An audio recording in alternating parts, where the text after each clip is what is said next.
I'm interested in what I call normative modernity. The ways we justify norms in morals and law have changed since the 17th century. They have been thoroughly secularized.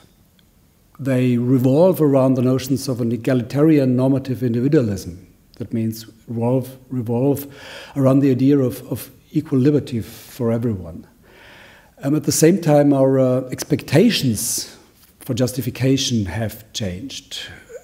Whenever we are denied equal liberty, we demand a certain kind of good reasons for that. And I want to know what exactly has changed during the last centuries. And before all, how is this connected to the notions of modernity and modernization we find in social sciences? Are these developments connected to each other? Do they support each other? Do they even presuppose each other?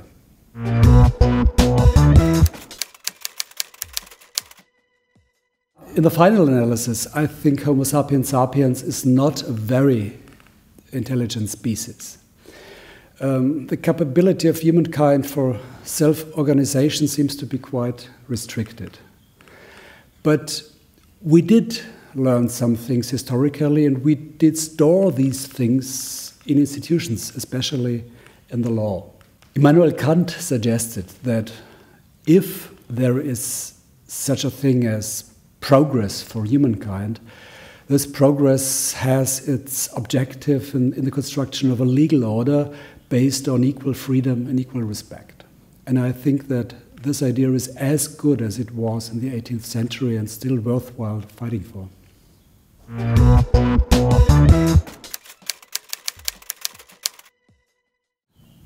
We all are observers and objects of processes of social and economic modernization and globalization.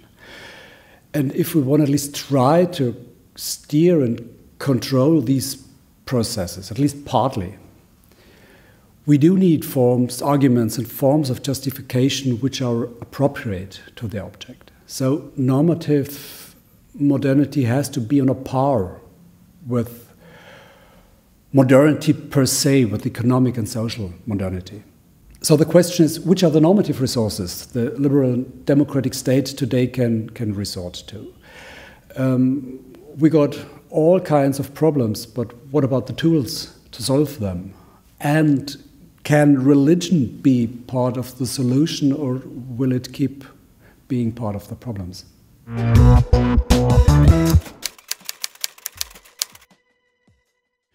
It is a normative project, so what I do basically is legal philosophy, social and political philosophy, moral philosophy.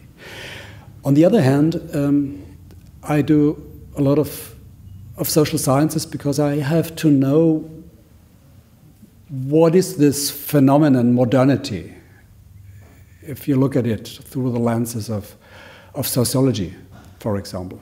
In the end, I think that the most fundamental questions in the field of religion and politics need a double perspective to be grasped. They need a perspective, a philosophical one and a social science one.